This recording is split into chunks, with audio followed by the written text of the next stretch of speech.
got no friends. It's cold and hard when you are on your own, and life just lets you down. It's cold and hard when you are on your own, to face the world alone. It's cold and hard when you are on your own, and no one cares for you. Giving up is not my way. Giving up would kill my soul.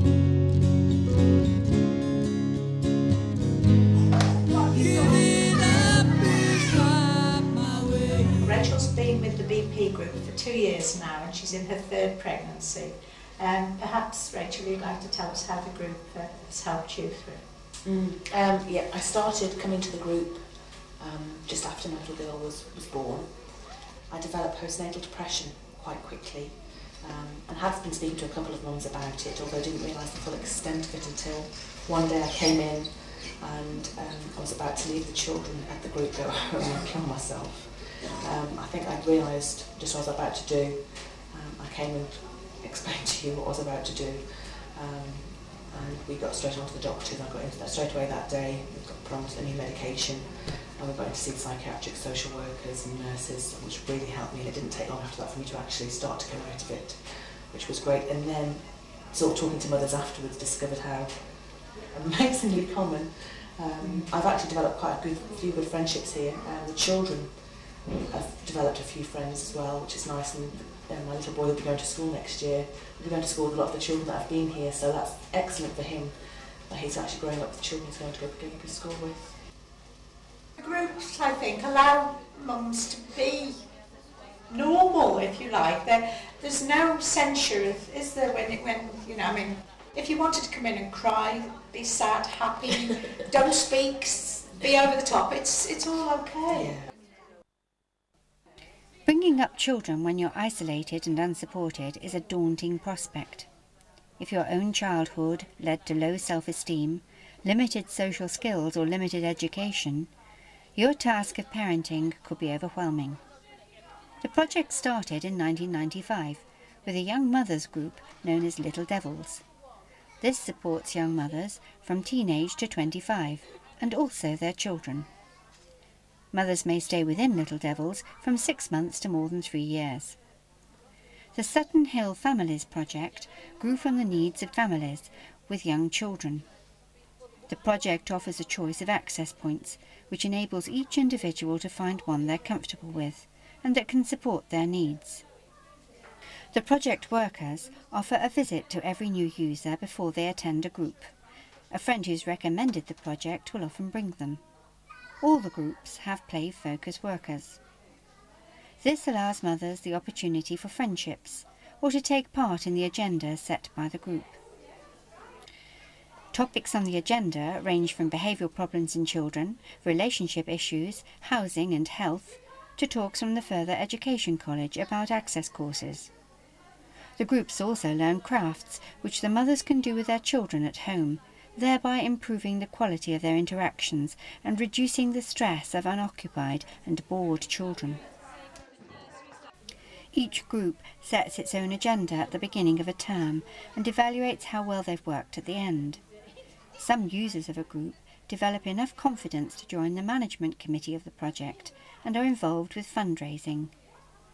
The project is also committed to the importance of offering children high-quality play. The Play Focus workers provide a challenging and stimulating programme of activities.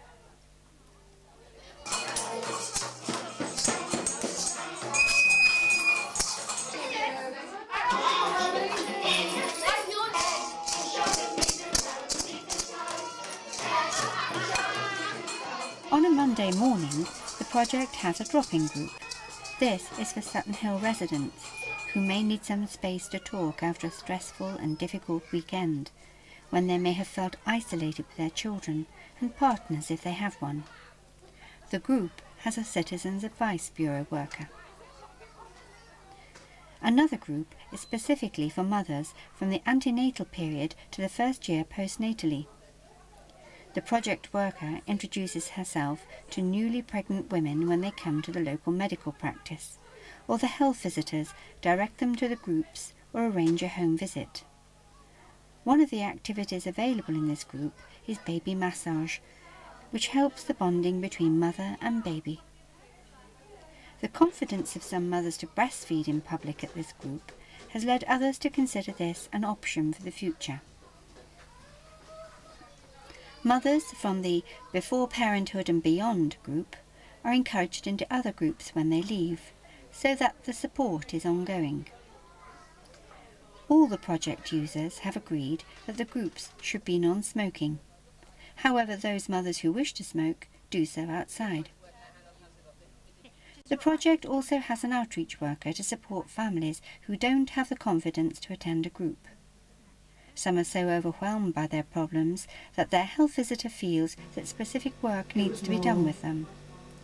Approachable that it came out, because these overwhelming issues may involve debt, relationships and child management, and can make the mothers oblivious to the needs of their children, who may develop behavioural problems.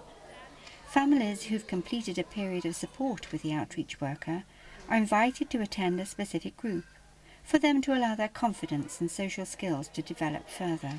This group includes some men, unusual for the project groups, which generally prefer to meet together without men. Users have also requested specific skills training, which has been provided in workshops. One workshop was a 10-week open university course called Confident Parent, Confident Child. After this course, several mothers received the first paper qualification of their lives, opening the door to future access courses towards further education. Some mothers who've attended the groups are employed back into the group, for example our coffee bar worker. A summer trip with free coach transport is planned by the group users every year. As many of the families have no transport, some children have never travelled more than a few miles from Sutton Hill, so a trip to the sea or a safari park is a memorable event. The facilities of the group also allow activities such as birthday parties to take place. Often the child's own home is too small to have more than a friend or two. The groups have helped to form friendships and opportunities for a social life, which some of them would never have considered possible before. Would someone like to tell me about what difference you feel that groups have made to you? It's like a big family. Yeah. Where everyone just gets on, and it's great and it's nice, and it makes you feel really nice and warm inside, knowing that there's other people around for you, not just for your little one, but you yourself. I moved in with another guy who said he loved me and he loved my kid, and fell pregnant by him, and he disappeared as well. So I was left with 2 kids on my own. If it hadn't have been for one of my health visitors telling me about the groups, then I wouldn't even bother going. Like everyone says, you know, they put it off for a couple of weeks, and then I decided to go. But if it hadn't have been for me going down there, because like I said, I lived in London, when I moved up to here I didn't know anybody. The only person I actually knew was actually my sister, and that was it. So if it hadn't have been for the groups, then I wouldn't have had no friends.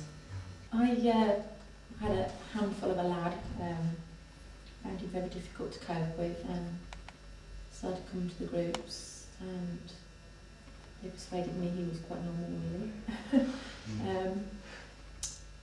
And then I've got a little girl who's even worse. Everybody loves her and she's normal really. Going back the years now, the very first thing it did was bring me away. I was on my own all the time. My husband was at work, I didn't have any friends at all. I didn't know anybody. I was on my own all the time. my own. Going to the group, somebody mentioned the group, I went along to the group, and the thing that stood out from other groups was it was very friendly. It's helped both myself and my children, both my children. They mix really well. They, you know, all the things that I couldn't do when I was on my own. They wouldn't have had an opportunity like if these groups hadn't been there for me. Yeah, that's fabulous. My own children, but I think I would be in Sutton. I went through a very, very messy divorce. My partner didn't leave me alone for nearly 2 years. Judy took me to some of the homeless places, the solicitors, the health visitors, and Judy was with me the whole time. And they just guided me the way I needed to go, because I couldn't have done it on my own. So if I hadn't had the group, I wouldn't have had my children. So, and then since then, I mean, I've done lots of courses through the group. Hopefully next year I'll go to TCAP, thanks to the help of Judy, and Michelle, and Jackie, who's doing the crash workers course. And so my life's changed. I've stood on my own 2 feet and changed my life completely. So that's just thanks to my friends here. What difference has the project made to your work as a health visitor? It's made a huge difference. The project workers have much more time to spend with the families working in detail on their problems. Yeah. Also, because they're closer to the community, they can draw isolated families into the community, and then they can receive support from the community. Yeah. It's been really great to watch these families develop in confidence and self-esteem. What contribution have you found it's made to your work as a GP, and what do you think we can learn from these projects? It's made a very important contribution to what can be achieved with some of the families that I see, principally through building up their self-esteem and confidence. But the mutual support is a vital part of developing these inner strengths. All the knowledge that the primary healthcare team gain about the needs of individual families is wasted if we have no resources. Another lesson that the project has taught me is to respect the strengths of these families.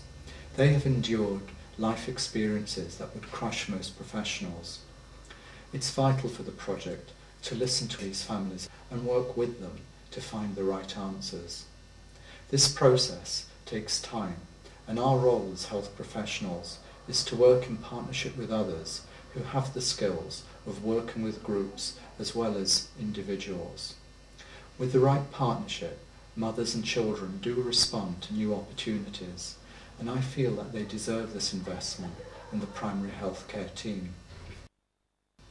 Finally, we must both remember that this form of family support proved itself nearly 20 years ago to be effective. I wonder for how much longer can society and the health service afford to ignore the needs of these families, especially of the children.